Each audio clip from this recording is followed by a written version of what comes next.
much. This is a really exciting and as evidenced by the number of people who have registered and who are joining us today, quite popular. And it's a great topic. So the topic, as you all know, is, what corporations really want from a partnership with a nonprofit. And our guest today, I'm so delighted to have him. There he is. There's his picture, Mr. Bruce Burtch. He's been called the father of cause marketing. And he has been, technically, Bruce is retired, but he's doing this as a favor to us, so I greatly appreciate it.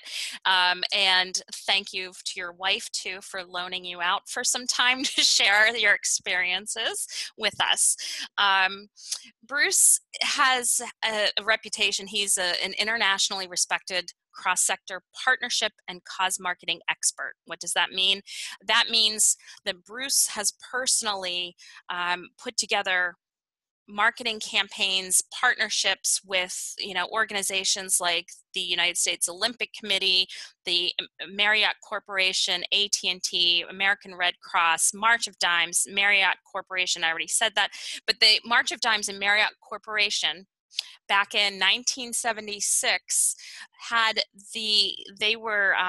this was actually the very first partnership, and Bruce put that together, and hopefully I know he's going to be sharing some of his career highlights with us in a way that will share some, expertise and points that you'll be able to take and apply to your own organizations, or if you're with a business, things that would be useful to that as well. But really, obviously, as top nonprofits, we're coming at this from the perspective of the nonprofit organization. And what I really love about what Bruce is going to share with us today is how it's going to provide all of us with tools to really empower our positions as organizations. It'll be eye-opening, I think, for a lot of folks to see really how much value nonprofits bring to the table in a partnership. So we're really excited to share this, and I will be checking. I see a couple people have raised hands, so I apologize. I will get to you in a second.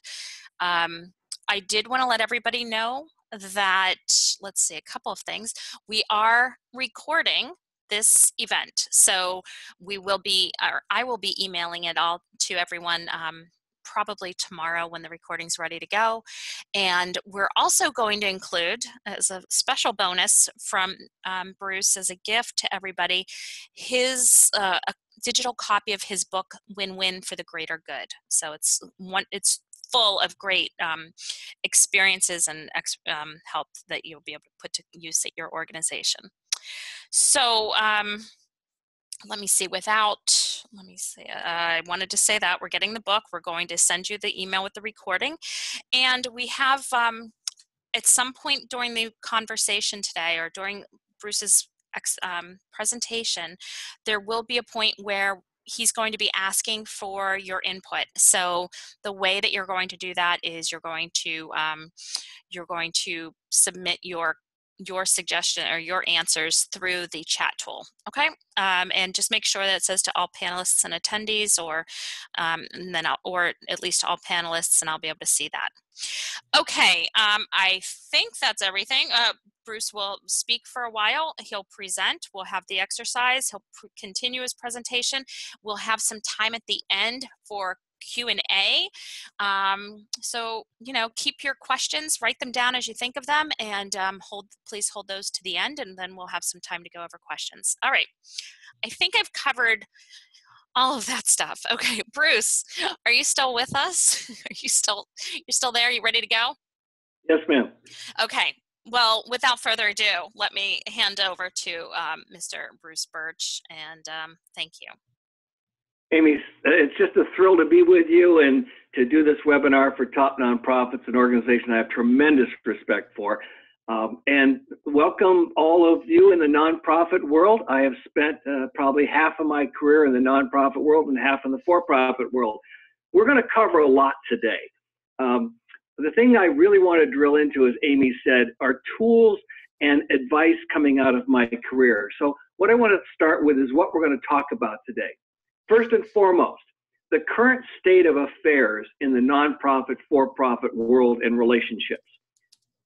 This is going to be, I hope, eye-opening. It's the multiple benefits that all partners, especially nonprofit partners, get by working in a partnership. Of course, and this is important, what not to do. Now, this is going to maybe surprise a few of you. Maybe you won't agree with this, but I've been doing this for 43 years. So these are a few ideas of what not to do when you're trying to form a corporate partnership.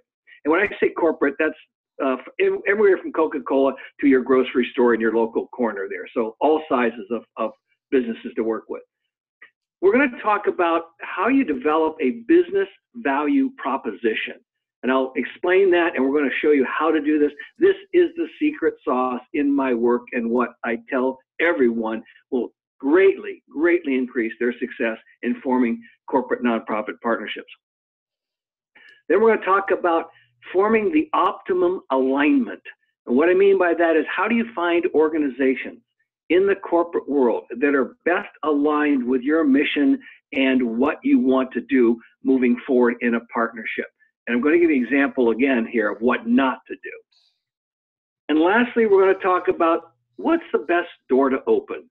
I mean, you know, people go after the foundation, they go after the CSR, they go after different aspects of a corporation, but we're going to talk about what is the best door to open. Now, I'm going to cover a lot of information today. I'm a little bit like a fire hose, so hang in there. And as Amy said, I'd like to save any questions to the end so that we can get through this presentation, and we're leaving plenty of time for your questions. Now, one key point I want to make before we get going. My work has ranged from working with national nonprofits like the United States Olympic Committee to Fortune 500 corporations like Marriott, Xerox, Pacific Gas Electric, to regional campaigns I've designed for Red Cross, Special Olympics, March of Dimes, and many more. But importantly for our discussion today is I have consulted with or given workshops to hundreds of small organizations with 5 employees or under. And I say this only to make this point. What we will discuss today are proven practices and approaches that work at all levels for all nonprofit organizations. There is nothing in what we're going to talk about today that each and every one of you and your organizations cannot do. Now, all across the country, there has been a major sea change occurring in the for-profit, nonprofit relationship. And you know this, especially over the past 10 years since what was called the Great Recession beginning in 2008. There began a widespread shift in corporate funding and especially in donation philosophy. Corporations, even smaller companies, started asking, what are we getting, emphasis on we, what are we getting for our hard-earned donation dollars? So let me give you a good example of this sea change.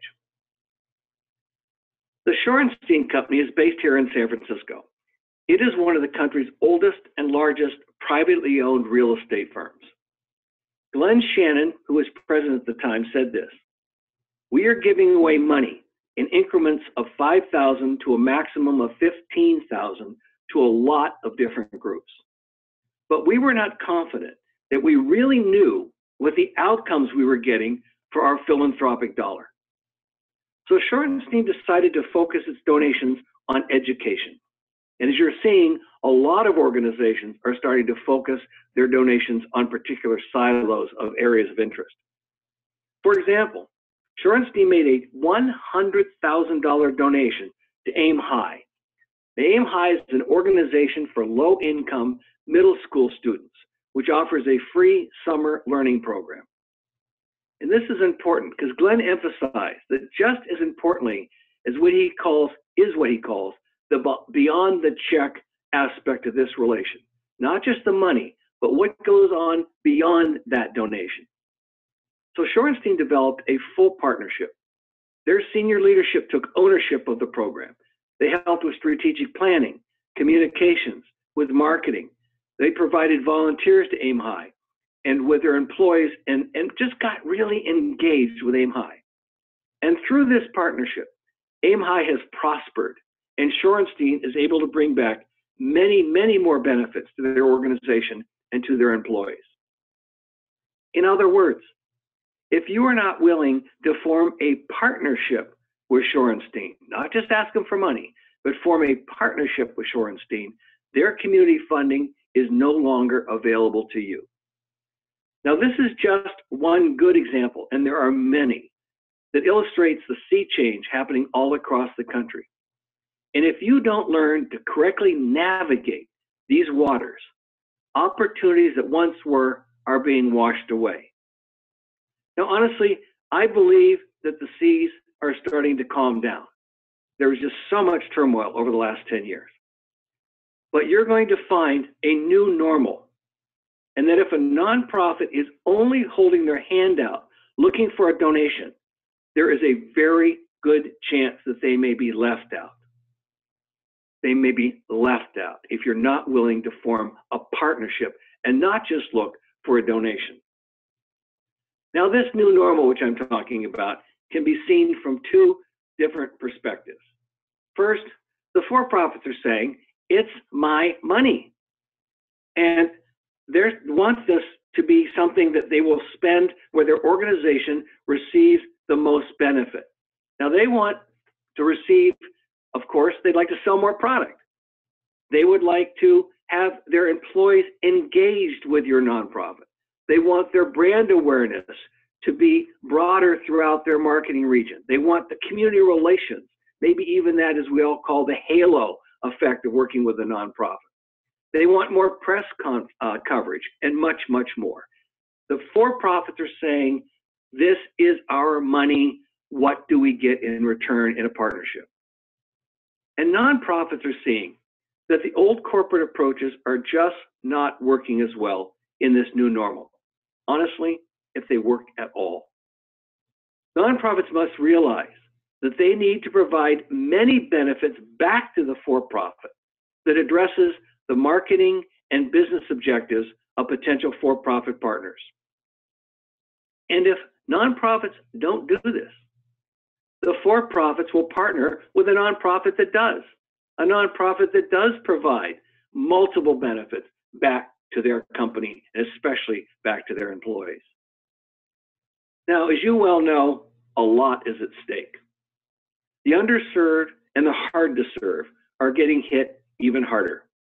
The needs of the nonprofit world and those that you serve have grown exponentially.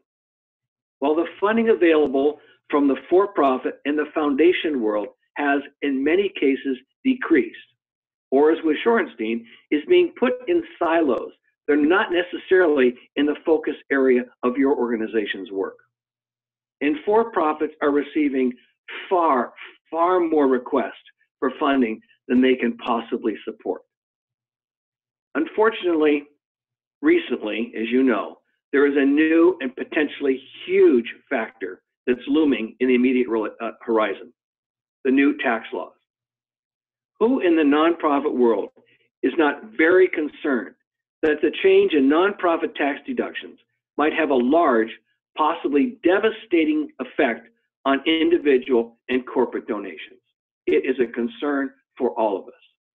It's a concern for me as an individual when I make my nonprofit donations. So now, more than ever, you need to focus on what corporations really, really want from a partnership with a nonprofit. Now, for-profits know that they deserve to receive mutual value in the for-profit nonprofit equation, and they do.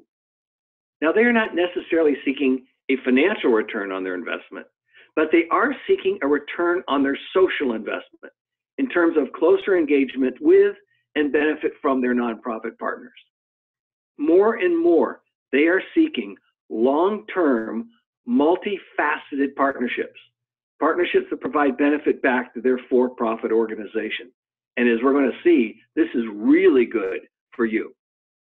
After all, and this is corporate speak, it's their time, it's their talent, it's their money. So the very good news, and what we're talking about today, is if your for-profit truly understands the sea change, especially now, and if you present a partnership with multiple benefits to a potential partner, you will stand first in that very long line for the most valuable relationships. So let me provide you with my definition of a cross-sector partnership. Cause marketing, by the way, falls under this definition. A cross-sector partnership is a multifaceted, value-driven relationship between two or more partners from the nonprofit, for-profit, education, or government factors. But this partnership must be focused on creating a greater good for society. Now, I want to tell you a story that goes back, a long time to very early in my career. But this experience helped me see the tremendous benefit in building such value-driven, long-term corporate relationships. And I have followed these lessons every single day in hundreds and hundreds of different cause marketing and cross-sector programs that I've been engaged with. All we wanted were 10 soccer balls. It was 1979, and I was a volunteer with the San Francisco Special Olympics. One of our athletes, Joey, and Joey had Down syndrome. He was always running, he was always smiling, he was always coming up to me and saying, "Coach, what are we going to do next?" People like Joey were exactly why I wanted to be a part of Special Olympics. And Joey wanted to play soccer. The only problem, we didn't have a soccer program. And I really wanted to be there for Joey. We realized that soccer could be one of the easiest sports that could reach almost all of our athletes at Special Olympics, and at very little cost. We had free use of sports fields from the San Francisco Rec Department. All of our athletes had some form of running or tennis shoe, and we had volunteers like myself that had some background in soccer. So all we needed were soccer balls, about $10 a piece back then. Now, like any nonprofit at Special Olympics, we didn't want to, pay for anything that we thought we could get donated. So we connected with a friend that worked in the community relations department at San Francisco-based Levi Corporation. And we asked her if Levi's would donate just $100 to buy soccer balls for our new Special Olympics program. In just a few weeks, we were the proud owners of 10 new soccer balls. And the first Special Olympics soccer program in all of Northern California was born. And Joey was ecstatic. Now, we soon realized that we didn't have enough volunteers to handle the amount of athletes that were now interested in playing soccer, because everybody in Special Olympics, and we had about 600 athletes, really wanted to come out and play soccer. So we went back to Levi, and we asked them if they might have some volunteers who would like to help us with our program. And these volunteers came, and they had a blast. And our soccer program grew even more. Now, Levi's employee relations department took notice of all this enthusiasm from their employees. And they wrote an article in the Levi newsletter, which not only brought great recognition to our partnership and to Special Olympics, but it also brought out even more volunteers. Our relationship began to grow quickly, including having one of Levi's executives join the Special Olympics Board of Directors. Soon, Levi became one of the largest financial supporters, actually in the top 3 of our Special Olympics program in the Bay Area. Now, at the time, while I was a volunteer I was president of Special Olympics, my day job was director of public relations for the United States Olympic Committee, which is rather interesting because, as you know, today the Olympic Games start, the Winter Olympic Games. So this is kind of exciting to be doing this webinar with you today. But in 1980, I was gearing up for the Olympic Summer Games, which were going to be held in Moscow, Russia. Now, unfortunately, this was smack dab in the middle of that Cold War era. And most unfortunately, the United States, under President Jimmy Carter, boycotted the 1980 Summer Olympic Games because of Russia's invasion of Afghanistan, which is still going. I was devastated. All that work that I had been putting in for years to develop public relations and fundraising and special events and cause marketing programs for the Olympic Committee went out the window. A few months later, I received a call from Fred Banks. Fred was president of Levi's women's wear division. And Fred said to me, Bruce, as you certainly know, Levi's was the official team outfitter for the U.S. Olympic team. And because we're not going to the Olympic Games, we have all of the Olympic team uniforms and warm-ups, and we cannot sell them or use them in any commercial manner because they were under contract to be used only for the athletes at the Games. And all of these articles of clothing, thousands of articles of clothing, were sitting in a warehouse. Then Fred said to me, I couldn't believe this, would you be interested in Levi donating these Olympic team uniforms to Special Olympics? And there they are. After I picked myself off the floor, we discussed the logistics of how to get these thousands of articles of clothing to Special Olympics programs all across the country. We set up 4 distribution points working with Special Olympics and Levi and distributed thousands of articles of clothing, from shoes all the way to hats. Now, I'm sure many of you have seen, or maybe you've even gone to a Special Olympics game. So you know the athletes enter the stadium and they're brimming with pride and excitement. And then they're jumping up and down and they're yelling, we're number one, and they're hugging everybody in sight. It's absolutely wonderful. What an amazing experience. Now imagine that following summer when Special Olympics athletes all across the nation entered stadiums wearing the official uniforms of the United States Olympic team, emblazoned with a large USA across their back. And it all started with 10 soccer balls. Okay, 10 soccer balls and my buddy Joey. Now, this amazing partnership between Levi and Special Olympics was pure magic. And as I said at the beginning, this experience helped me understand the huge value of building long-term partnerships between the nonprofit and for-profit sectors when that partnership is focused on the greater good. As you have heard, there were many benefits that both Levi and Special Olympics received from this partnership. So let me walk through first what Special Olympics received. Of course, the soccer balls. Then we received many, many new volunteers, not only for soccer, but for all of the Special Olympic sports in the San Francisco Bay Area. We received coverage in Levi's corporate newsletter. A Levi executive came on our board of directors. This program, this partnership, received media coverage throughout the Bay Area. And this financial relationship grew to be one of our top 2 or 3 in the entire program. We had Bank of America, Wells Fargo Bank, Schwab, but this Levi program became one of the top 2 or 3 funding partners. And importantly, the recognition that a major San Francisco-based corporation such as Levi had become a strong partner, this recognition, this partnership influenced other businesses to support Special Olympics. Because they said, what is going on there? Why don't we take a look at it? And this created a lot more partnerships beyond the partnerships with Special Olympics. Now, while this partnership was obviously highly successful for Special Olympics, this relationship also brought many benefits back to Levi. First, their employees brought new skills, such as leadership, team building, communications, how to be a coach, and many other skills back to their jobs, and they became more valuable employees to Levi. Now, everyone at Levi who was involved with this program developed a deeper understanding of their community and helping those in need.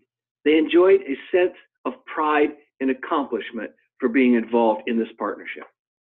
As I mentioned, one of Levi's executives joined our board of directors, and this executive gained new insight to Special Olympics and how to work with a nonprofit organization. And she shared that with her board, which helped not only with the Levi Special Olympics program, but all of their relationships with nonprofits. Of course, Levi received exceptional media coverage because of this relationship. This is interesting to me This relationship put Levi's corporate social responsibility into real action. Now, this was even before there was a term called corporate social responsibility. Now, this partnership was not based on sending a proposal to Levi asking for a donation. We didn't want to stand in that long line, and after all, it was a small ask, $100 to buy 10 soccer balls. So we went to where we thought we could get in the quickest, their community relations department. And that door led to these many benefits between our organizations. And this partnership grew stronger and stronger over the years. The most important message that I take from this particular example, which has been with me my entire career, is that the success of this relationship grew directly out of the many benefits that Special Olympics brought to Levi, and not just what Levi brought to Special Olympics. What we didn't realize at the time was that we had provided Levi a business value proposition. We had given them, unintentionally at the time, an opportunity that would provide a significant amount of benefit towards their business, towards their marketing and community impact objectives, and especially toward their employees. To approach a for-profit organization for a potential partnership and not present this organization with a business value proposition is the surest way to lose a good opportunity or any chance of forming a partnership. So what do I mean by a business value proposition?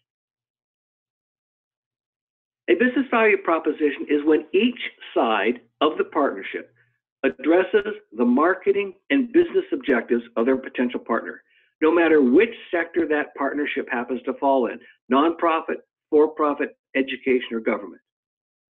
To develop a business value proposition, you have done your homework. You have read the other organization's promotional materials and the corporate annual report.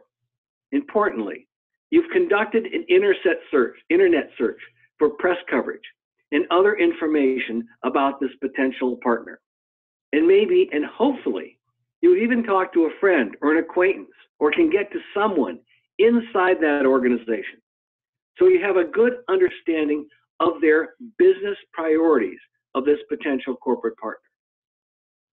With this understanding, you put together a presentation that shows by working with your nonprofit organization multiple benefits towards the for-profit's business or mission objectives can be achieved through this partnership. And honestly, in most cases, these benefits to the for-profit could only be accomplished through such a partnership as you saw with Special Olympics and Levi. This is the business value approach and is by far the most successful way to stand apart from the competition and to create a lasting cross-sector partnership and bring multiple benefits to your partners. Now I want you to think about the typical nonprofit for-profit funding approach. A nonprofit organization has a particular need or a program it wishes to develop that requires external funding.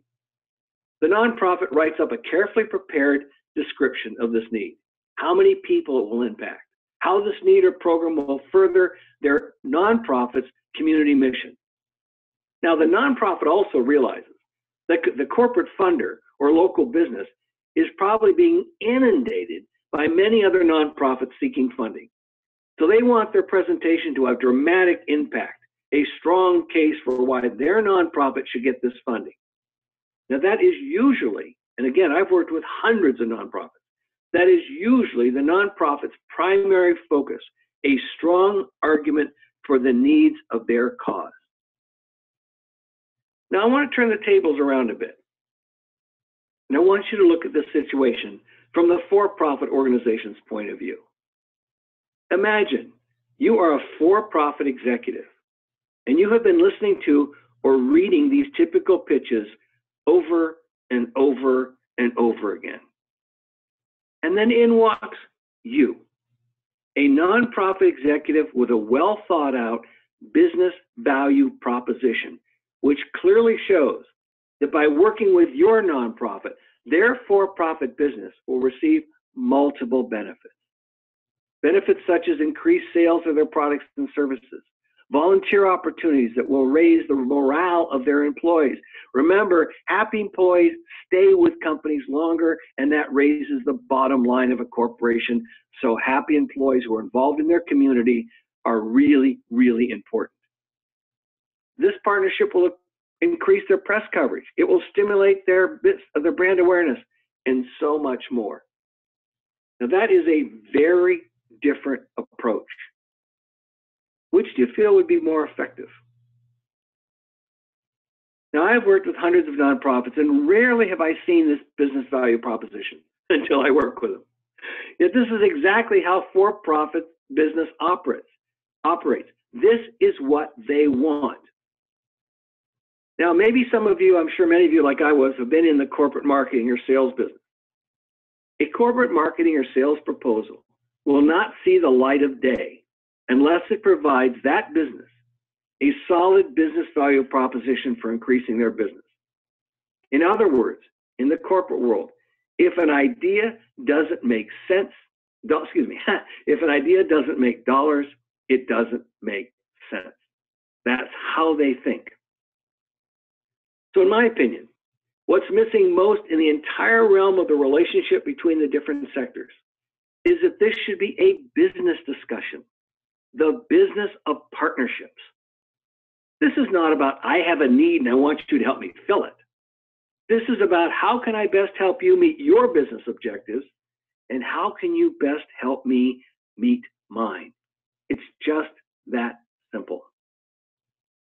Now, before we move on, I want to emphasize two very important points about what not to do when approaching a potential corporate partner, especially if you do not already have a strong existing relationship with that partner.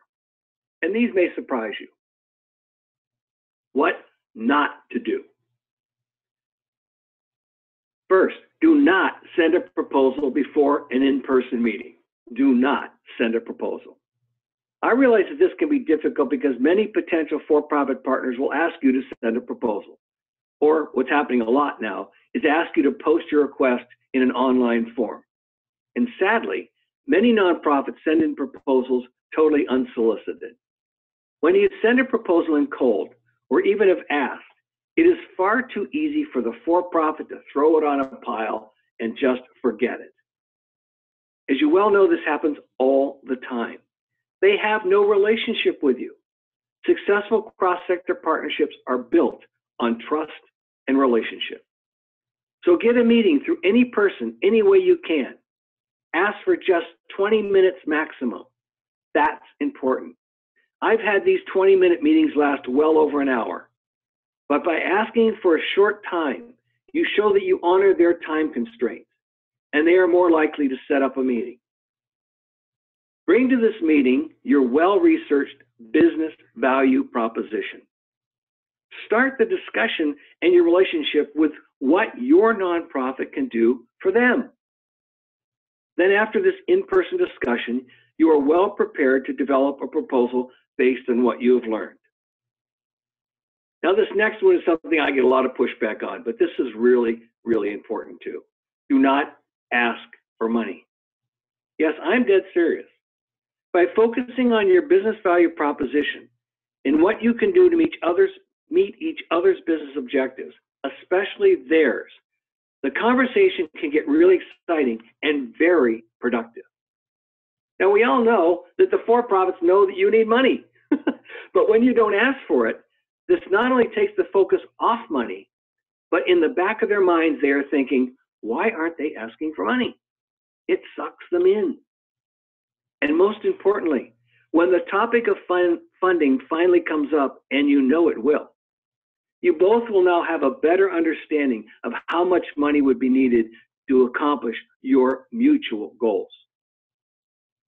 So to aid in the development of your business value proposition, you want to explore all the potential benefits that you might be able to provide to your for-profit partners. So I want to do a virtual exercise, and Amy's going to help me do this. I want to explore just how many benefits both nonprofit and for-profit organizations can receive by working in a partnership. So this is a two-part exercise. First, I'd like you to think about all the benefits that a nonprofit organization might receive by working in partnership with a for-profit. Think of every possible benefit, no matter how small it is. How many benefits do you think a nonprofit can receive? And in the chat box on the side of your screen, please type in what benefits a nonprofit can receive in a partnership for a for-profit. Anything at all, small or big, but what does the nonprofit receive? And Amy's going to kind of call this out because I can't see the chat box. I'm looking at the chat box right now. Can you hear me? I was muted. I want to make sure I'm back on.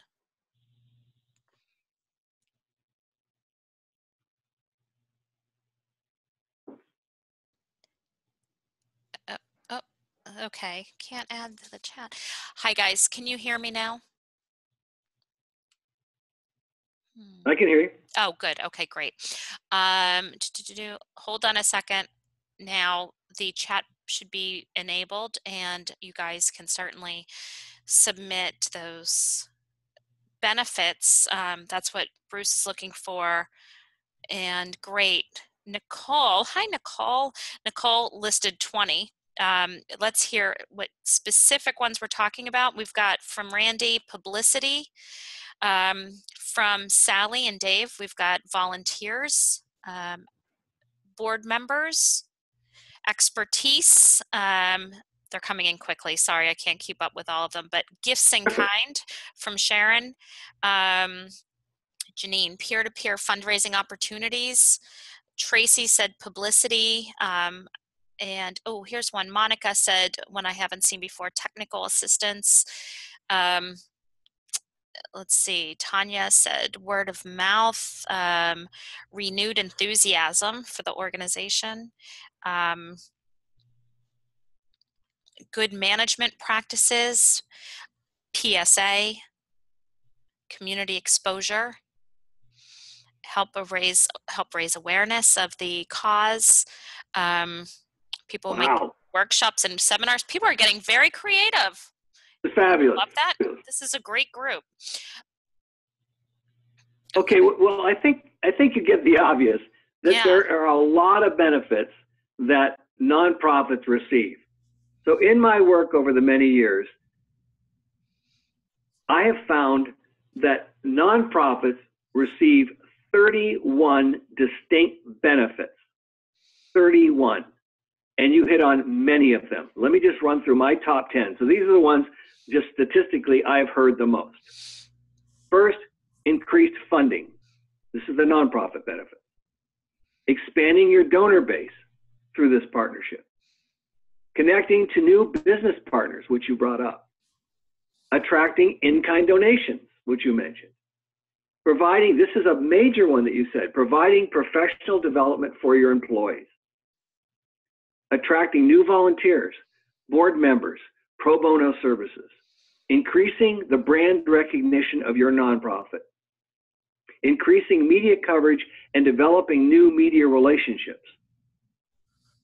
Connecting your leadership to community thought leaders who can help your organization in so many ways. And number 10 on the top 10 list is developed earned income opportunities. That's fantastic. Now, there may be more than 31, but 31 is the number we came up with. So now we want to flip this. And I want you to do the same thing. Put in your chat box, how many benefits can a for-profit receive by partnering with you? Again, anything at all that a for-profit can get by working with your nonprofit or any nonprofit.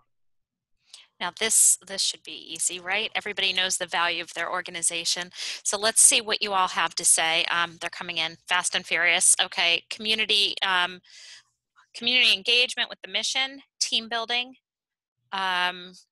connections to new clients through networking. That's a good way to think about it.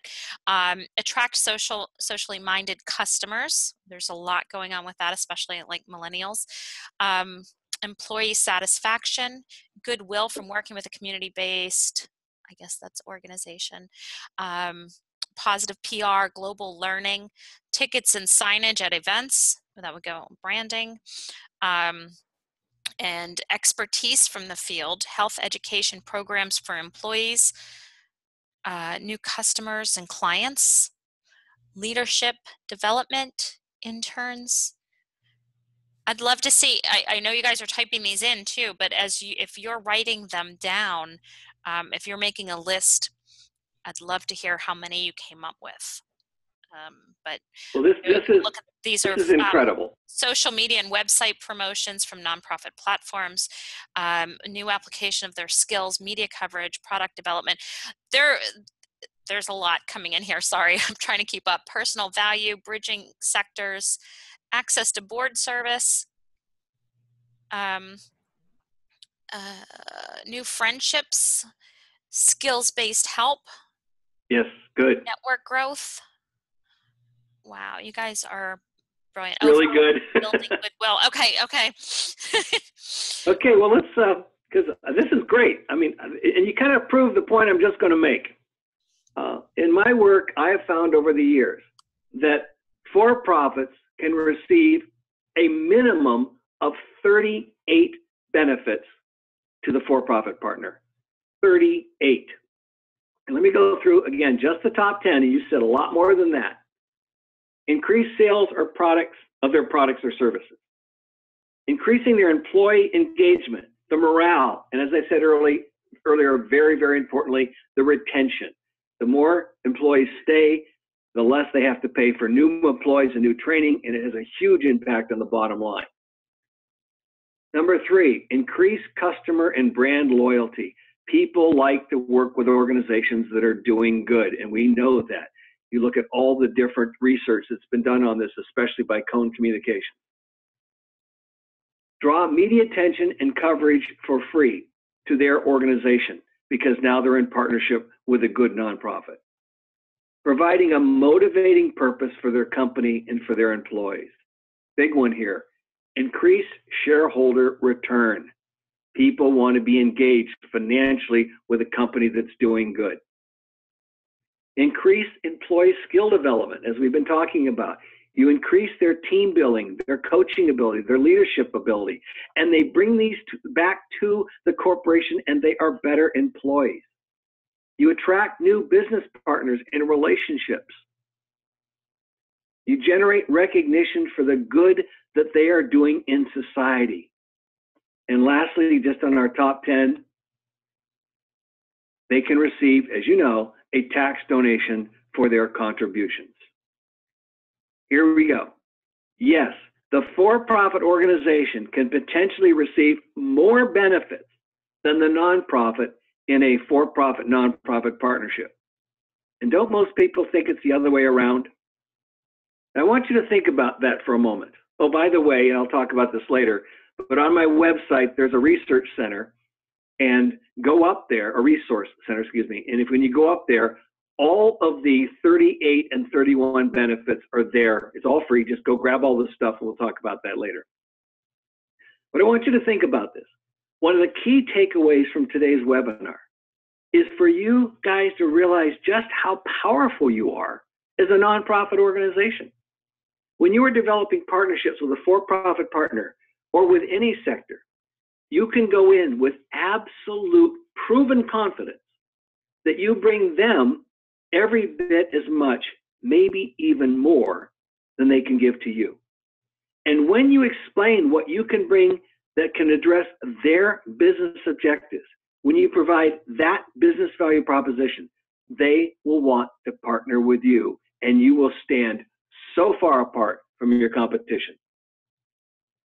Now, we don't have time to list all of those distinct benefits, but what I want you to do is take that list that's up on the website, and I want you to mix this list in with all the information that you found researching the business goals and objectives of your potential partner. You add in the mission of your organization, how it ties into what they're saying they want to do in the community, and what you bring to the partnership, and build a business value proposition like they have never, ever seen before. Most people don't do this. You should.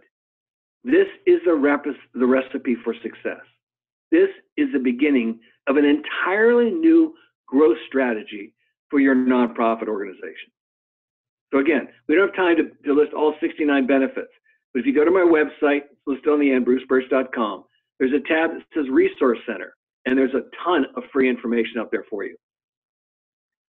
So I do want to give one more example about when to just possibly say no.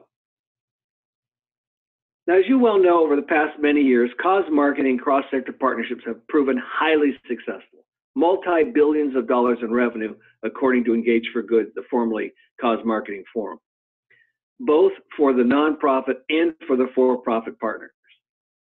Now, especially in today's climate of companies wanting to do good, for-profits want to associate their brand with well-established, highly respected nonprofit organizations. Again, what has been called the halo effect. Now, usually this is a good thing, but nonprofits need to be careful. As part of your due diligence in the development of a potential partnership, it is critically important that you openly and clearly discuss why the nonprofit wants to develop a partnership with you. Get into the why. As we discussed above, the nonprofit brings the for-profit every bit as, if not more, than what they can give to you. So don't hold back. Really drill down on this idea, this reason of why. Because not all partnerships are even or even a good idea. And you have a lot to lose, especially your well-earned reputation if the partnership goes bad. Now, I'm sure many, if not most of you, have seen this following example. It's just horrible. In 2010, Kentucky Fried Chicken formed a national cause marketing partnership with the Susan G. Komen Foundation, the largest breast cancer organization in the United States. The promotion was called Buckets for the Cure. Now, for every pink bucket, as you can see on this not so good slide here, but every pink bucket of chicken sold, 50 cents went to Komen. KFC's goal was to make the single largest donation ever to Komen. On paper, that sounded pretty good for both sides. So what's the problem? KFC is a leading purveyor of fried food. How can funding breast cancer research with the proceeds of fried chicken sales make any sense? Especially when fried foods are known to contribute to obesity and other health problems, and obesity increases the risk of breast cancer. This partnership caused a huge negative stir in the media, by the public, and by the nonprofit industry. It was seen as a major cause marketing blunder and was quickly canceled. There was an absolute uproar about this. Most importantly, and what you need to be aware of, while KFC said they want to give a lot of money to Komen, this partnership damaged the Susan G. Komen brand. So be careful when approached by a for-profit who clearly wants to lean against your brand. And as the saying goes, trust, yes, but trust and verify. You can always say no. Thank you, but no. Success in building partnership boils down to two primary goals. First, to meet the business objectives of each partner, and secondly, to have a clear focus on the impact of doing good. Now, I want to run, I know time's getting a little short, I want to leave a lot of time for your questions. I want to quickly run through two areas. One is the critical alignment. As shown with the Komen KFC partnership, it's important that you find a partner that best aligns with your brand, your mission, and your goals. By alignment, I mean that when put side by side, your brand with their brand, your cause with their business mission, this association is intellectually, emotionally, and practically compatible, unlike the one we just talked about. In other words, the association just makes sense. This critical need for proper partnership alignment is also referred to as brand fit. Now, this is an organization that I worked with on a national basis, the St. Baldrick's Foundation. It's a wonderful organization. St. Baldrick's encourages the public to shave their heads in solidarity with children who usually lose their hair during cancer treatment. Primarily through head shaving events, St. Baldrick's volunteers have generated more funding for childhood cancer research grants than any organization except the U.S. federal government. That's amazing. There are so many ways that an organization can well align with St. Baldrick's. Barbershops, hair salons, any company and their employees, athletic teams, schools, churches, so many more, especially athletes, because you know, when kids would have cancer, winning is the only option when a child's life is at stake. So when your team is brainstorming for potential partners, you might be surprised how many potential partners there are that offer this excellent alignment opportunity. And again, make sure that it makes sense. The last area, which is the best door to open when you're looking for a corporate partner? Which department within that potential business do you feel is the best place to start? Well, which one is tasked with presenting the company's products and services to the public?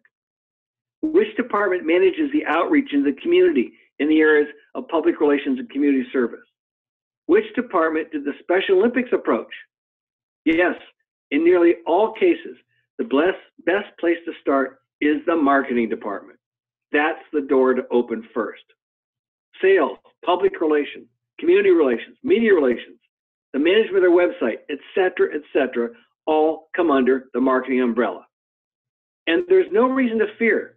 You will find marketing people to be very friendly and helpful. After all, you don't put mean people in your PR department. And importantly, the marketing department touches all aspects of an organization from the CEO to the mailroom. So that's where you want to go first. And there's another really big reason. Marketing budgets are between 100 and as much as 1,000 times greater than the foundation or philanthropic budgets. Let me give you an example. The Gap Foundation has assets just north of $20 million, and they provide approximately $1 million a year in donations, except the last couple of years, they've increased that to about $2 million because of all the disasters around the country. By comparison, though, the overall advertising, just their advertising, not their PR, not their media relations, not their community relations, just their advertising budget for Gap's different product lines like Old Navy, Banana Republic is $164 million a year. Thus, the Gap Foundation's budget is less than 1% of their combined advertising budget. Again, not including all the other things besides advertising. So it is the marketing department that is responsible for and drives the revenue of a for-profit organization. So it is the marketing department where you must first go seeking a partnership. Now, this webinar is all about your success. You understand that creating cross-sector partnerships will fundamentally strengthen and grow your organization. So this is not a time for business as usual. Your organization can receive stunning partnership success. However, it takes the realization that you need to understand what a corporate partner really wants. You need to try new approaches like we've talked about today. And unfortunately for some, you're going to need to go outside of your comfort zone to do this. And I know I get a lot of pushback on some of these ideas, but for 43 years, they have proven successful. Bottom line, you want to create a greater good. Success comes through a step-by-step approach, leveraging what you already have with the right partners in a combined effort to create a greater good. So you are in the right place. Absolutely today. First, you understand there's a new normal in these relationships. You know you bring more benefits to a partnership than the for-profit partner does. You know what not to do. You know how to develop that all-important business value proposition. You understand the importance of alignment. You know to open the marketing door first. Any way you can get in there, but go there first. And lastly, you know how to focus on creating a greater good. So I'm going to turn this back over to Amy to discuss the offer she mentioned up front about the book.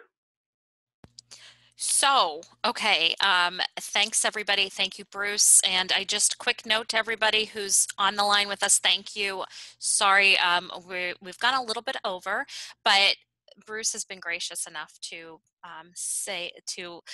agree to sticking around to answer questions. So we will be doing that. So if you're able to, if your schedule allows, please stick around and ask some questions.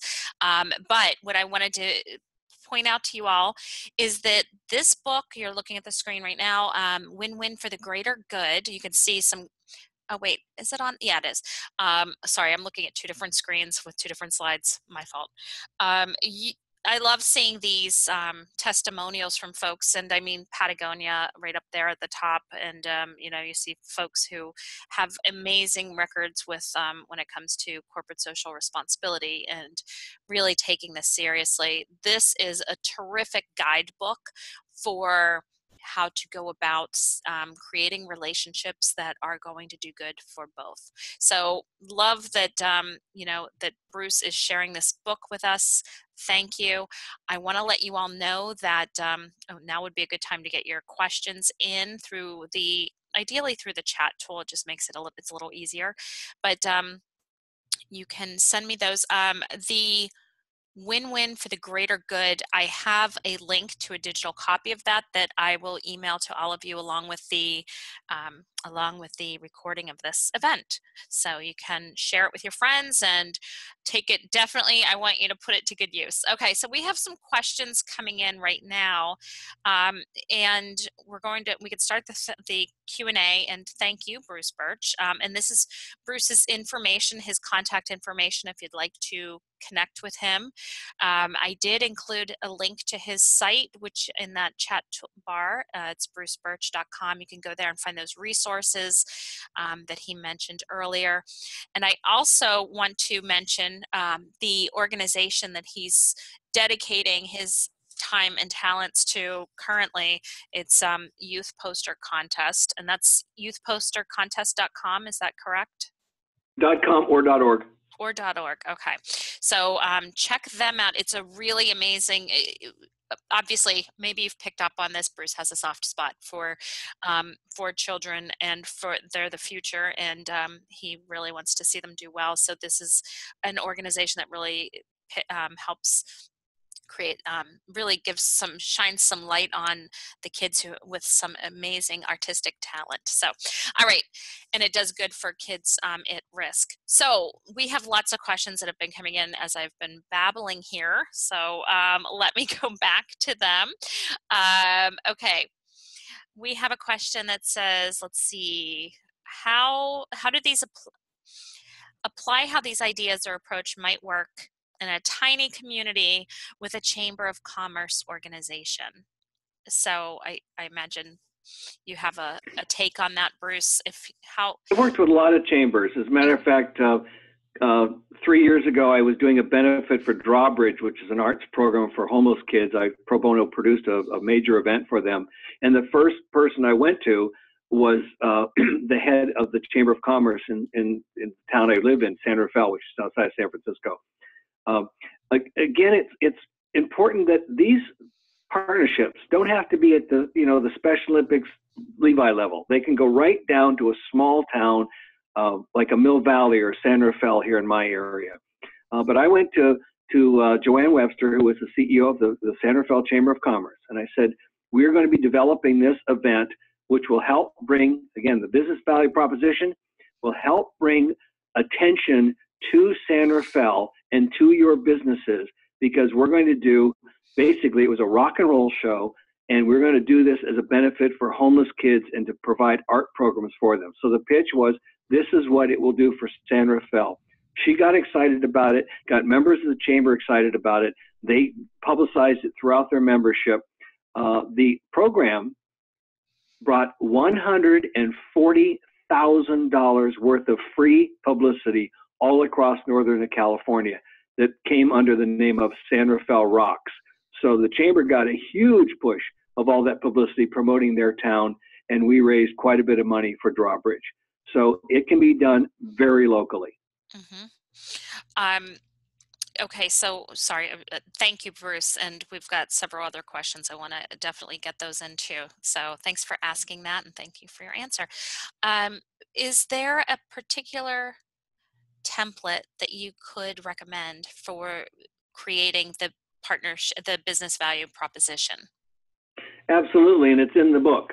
Oh, great. The book is, coincidentally, it's a 12-step process. I didn't mean to have it be a 12-step process. It just came out 12 steps.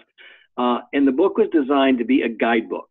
It takes you from the first step, which is to assess whether or not you want to do a partnership, all the way through to celebrating your victory at the end and then doing it again, because most partnerships are much better if they keep going and build on what you learned from the year before. So a template, not like a check off box type of thing, but again, on the research resource center on the website, there's a lot of information. But the book itself, which is a very easy read and meant to be, is a step-by-step template on how to build these partnerships. So you guys will get that, and thank you again, Bruce, for sharing that with us. For those of you who have, and several people have asked, Bruce's website is bruceburtch.com, and if you look at the screen slide right now that's up on the screen, his contact information is there. It's Bruce at bruceburtch.com, and his website is bruceburtch.com. So let's see, I'm skimming through it. We've got, here's an interesting one, okay, from Matt. I operate a 501c3. It's a Christian organization. How do I connect with corporations fearful of the word God in our organization? So I think it has to do with alignment, right? You know, that's a great question, Matt, because I'm a churchgoer and proud to be a Christian. And it is difficult because a lot of corporations and foundations do not give to political entities or to religious entities. But it depends on the right alignment. For instance, a program that our church is involved in is called it's Moms of Marin. It's for homeless mothers that have children that are really struggling to finish their education, to raise enough money to have a place to live. Because most of these women are homeless and they're very young. And so we got behind this organization, and through that organization, we worked out or went out to for-profit organizations throughout our area here and got them engaged around this really good cause. So sometimes, maybe I shouldn't say this, but you need to be a little clever, that if you can't get them to say, I'm going to sponsor, a church event, you can find a third party and form a bigger partnership. I formed a partnership in Oakland a couple years ago that had 94 different partners, believe it or not, from every sector. And several of those were religious organizations that came together with the Red Cross, with the emergency services, with all the free dental, free asthma checking, free AIDS checking, everything. It was a one-day health program. And the religious community in the Bay Area got very much behind this. So I acknowledge that it is difficult for a church to go directly to a corporation and ask for money, but usually there can be some way, especially going to your members of your organization and your church or your religious affiliation, and ask them how they could get their companies involved. That's great advice. We have, I'd say, about how much time do you have for questions? We have about 4 questions remaining. I'm here for you guys, whatever you need. Okay, great. So here's a question anonymously asked. What are some of the best ways to get executive support on the nonprofit side to be more selective on partnerships and not always go in wanting money?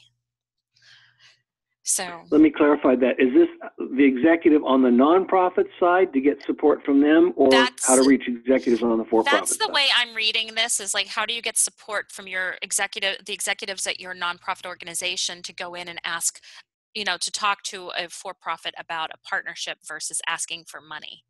I think that's a fantastic question, because I work with a lot of development directors and marketing directors of nonprofits. And sometimes it is challenging to get the CEO or executive director of a nonprofit to realize the value, and I'm sure a lot of them are on this call today, but to realize the value of what we've been talking about today. I think it is a business value proposition for you. You're going to your executive and you're saying to him or her, this is our challenge. We need to raise $50,000, $150,000, doesn't matter. We need to raise more money. We can raise more money by engaging these different nonprofit or for-profits that we think align with the mission of our nonprofit and all the things we've been talking about today. You need to make a dollars and cents, SEN, cents presentation to your own executives. I have seen a lot of pushback. I've had people say to me, Bruce, we just really need money. And I go, yeah, but the way you're going about it is not going to get any more money. As a matter of fact, it's going to get less money because you're in a far more competitive atmosphere. So when you can go to your executive and say, we've identified this 1, 2, 3 local company or corporation to work with. This is how I think our organization can really bring benefit to them. This is how we can engage their employees with volunteering with us or on a special event. You need to put the business value proposition in front of your own people, but it will work. And if it doesn't, then I'm afraid you've got an executive that just doesn't get what's going on today. Thank you. That's great to hear. And I imagine that's helpful to a lot of the folks on the call. I know I'll be at I sit on a board locally and I will be at the meeting. We have a meeting tonight. So it's fun to hear that stuff and kind of bring it out and put it into practice. Okay, Bruce, I have a question here from Jana. What do you recommend when a nationally known restaurant reaches out to you to work with you and then they change what they first offer? And do you ask for a written agreement? And there's several parts to this. I'm sorry. First of all, talk about written agreement. And then also the way that they're structuring this is they won't be matching funds, but they'd be collecting change donated by their customers or giving our organization a percentage of food purchased. Also, what do you think of organizations who collect change from customers but claim they've donated that amount? Okay, so kind of talking about a couple of things here, getting the agreement in writing, collecting change and stuff from customers, and then is that considered a donation? So what are your thoughts on these? Well, it's a terrific question. Let me just get rid of this. First and foremost, as you'll see when you download the PDF, the very first step is an assessment. As we said, trust but verify. When you're making your assessment, you really need to put all your cards on the table. The very first cause marking program that Amy referred to was a partnership I developed between March of Dimes and Marriott Corporation in 1975, and it was executed in 76. I went to the executive director for Chapters West, 17 Western states for the March of Dimes. And I said, Gene, his name was Gene Dargis, I am opening the largest project in the history of Marriott Corporation in Santa Clara, California, and I need to get 2 million people through the door. This is what I need. I need to get 2 million people through the door. I need to get publicity over 17 Western states. I need this, I need this, I need this. What do you need? And Gene said, well, I need to get more people walking in our pledge walks, and I need to get them to bring in their money on time. It's not that Billy and Susie don't give their money, they go buy a bike with it. No, but that trickles in, and we're a business. We're the March of Dimes. So my point being is that we put flat on the table all of our cards facing up, saying this is exactly what Marriott needed to do and to get out of it. This is exactly what the March of Dimes needed to get out of it. And then we work towards our mutual goals, which is why that raised $2.5 million in 1976, 40% more money than had ever been raised in the history of the March of Dimes. And it was because we were totally open and totally honest. So you need to have that conversation when you get to that point before you put a written agreement together to make sure you're very clear on what each of you is going to do. And then, yes, have a written agreement. This is the business of partnerships, not just, hey, let's have a partnership. It's a business agreement. Put it down in writing because you don't want them to change halfway down. Maybe you want to do a test in a certain market. So you might want to test in just the immediate stores or restaurants within the marketplace rather than testing a national program. Can you all hear me? I just had someone call in here. I heard it interrupt quickly, but now it's back. Back? Okay, good. Yes, thank you. So get that agreement in writing. Now, the at-the-counter donation, whether it's buying like a sticker that you've seen in Safeway that they put up on the wall for Easter seals, or whether it's making a donation to round up your dollar at the cash register, whether it's can at restaurant tables.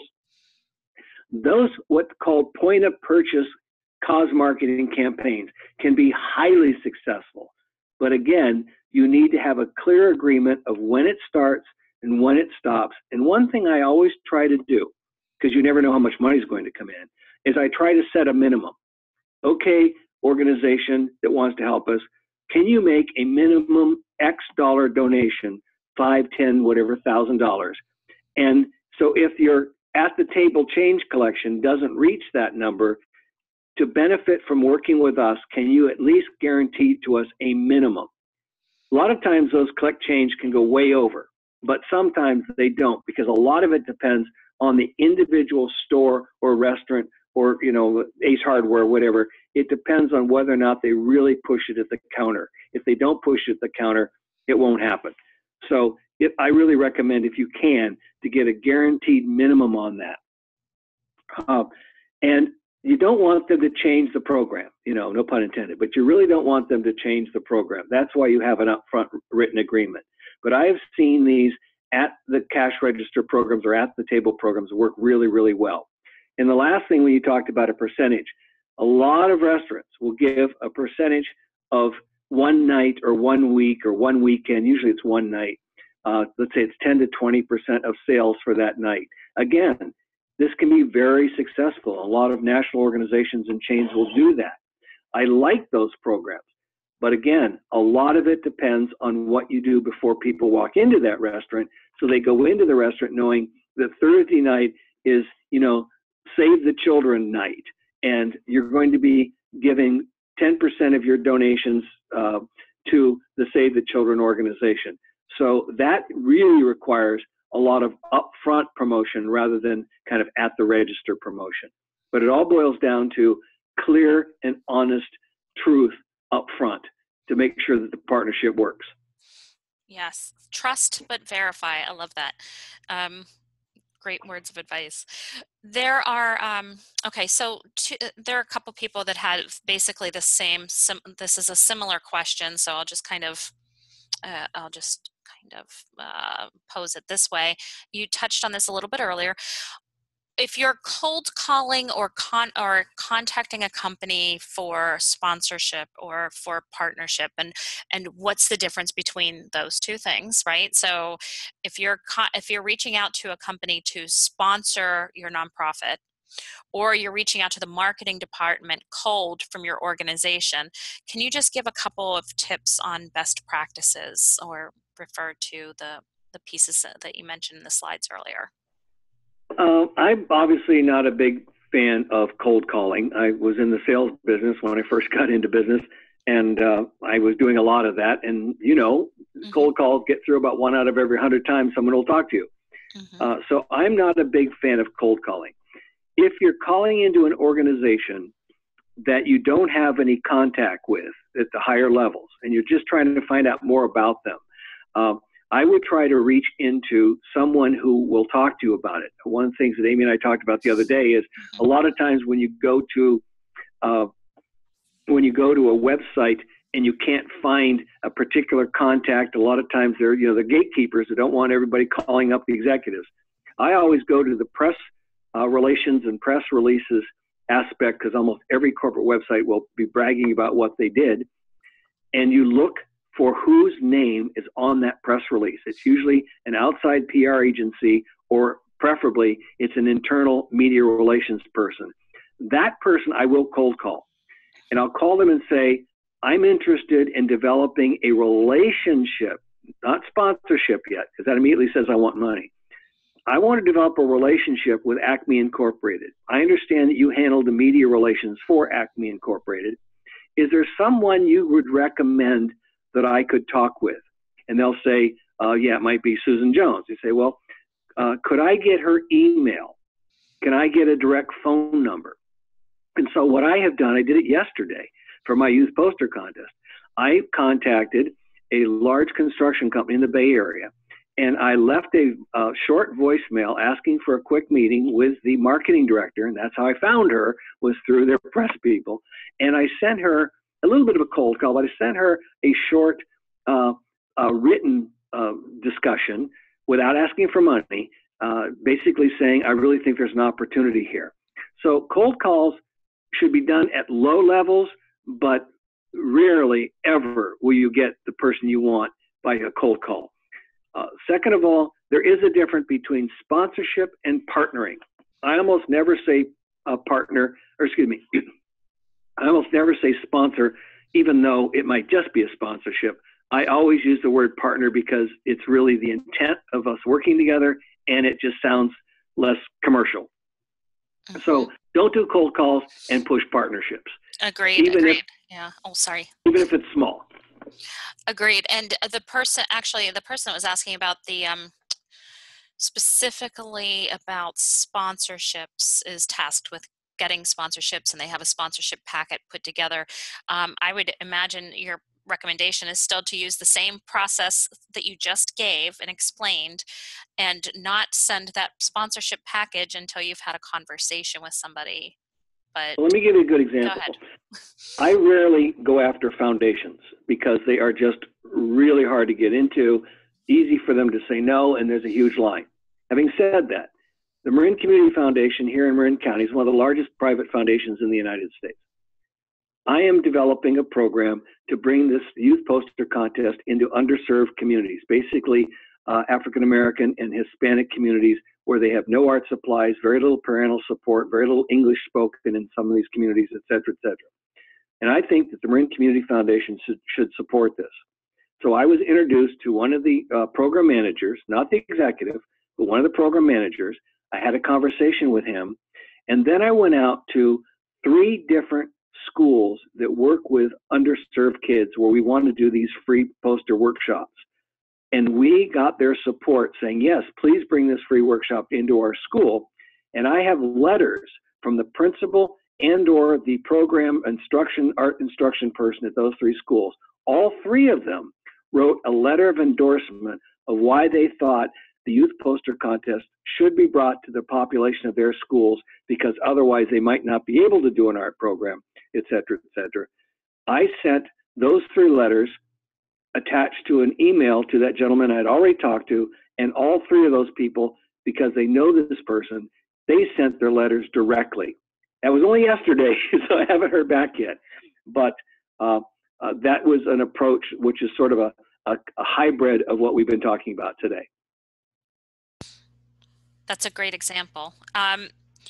Bruce, let's close with this question. It's kind of a 2-part question. It's two different questions I'm morphing together. One is about how to, or can you transition an in-kind sponsor into a, some kind of an in-kind, some type of partner that's providing financial support. And along those lines, even as you're talking about partnership and framing things as partnerships, at what point are you going to, is there a point at which you say, okay, well, here's how much money we actually need? You alluded to that earlier. So could you just kind of give a couple of... Well, the answer to the first part of the question is absolutely yes. I am working with a art supply company here who last year gave us $1,800 worth of art supply gift certificates. So the winner of the poster contest would receive $150 in art supplies, and $150 would go to their school, and then on down the list. But they gave us $1,800 worth of free art supplies.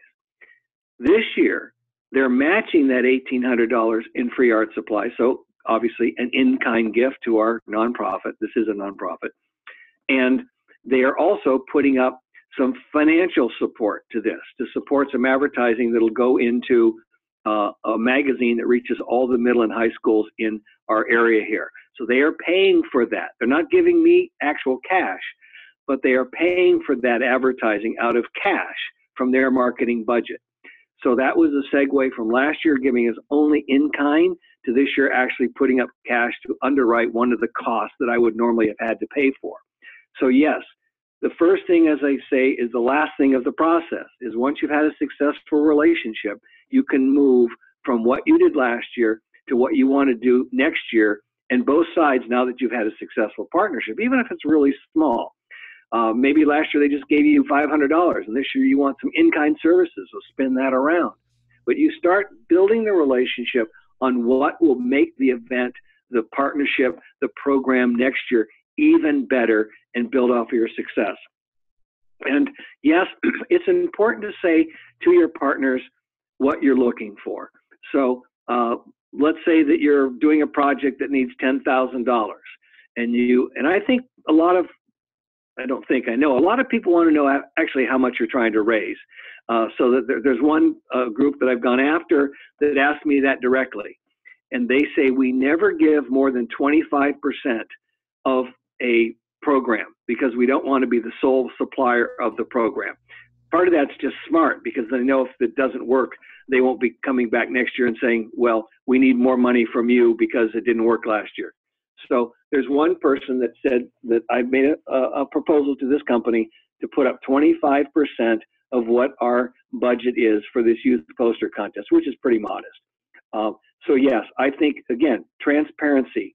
Let them know what you need, and maybe what you need is not just cash, but it is employees, volunteers, in-kind donations, free printing, by the way. It's one of those things where we've run our posters through a bank's printing system, and they're paying for all the posters and giving it to us for free as part of their in-kind. So it's that combination, but let them know honestly and openly what you're trying to do and how much it will take.